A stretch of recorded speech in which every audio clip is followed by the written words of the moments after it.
All right, here we have a 1967 Ford Mustang Fastback. We're going to be installing the flush mount glass on this car.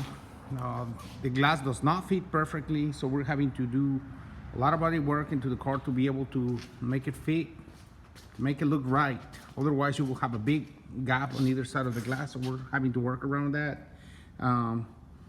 However, you know, I believe the car's going to look pretty good.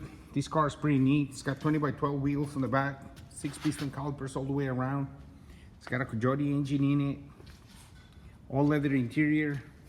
When we mean all leather, we really mean all leather. As you can see, even the headliner is a one-piece headliner. Everything's covered, the whole dash is covered. Even the floors have leather. You cannot see, it's kind of dark, but the whole interior is leather.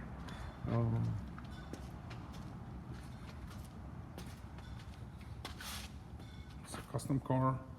It's got a couple nice things that you don't see on most Mustangs. So we're actually using the radiator from the original Mustang, from the Gen 2 Coyote.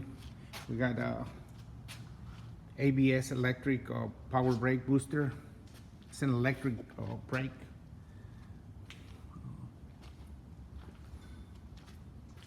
Aftermarket custom wheels, 14-inch rotors, custom fat differential with 35 splines. The tires are the Michelin Pilot Sport Cup 2. These tires are 345, 30, 20. It's a pretty wide tire.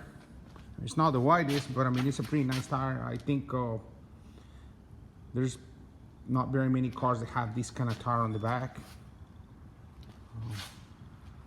But here it is. I just wanted to share our project and you know how it's coming along.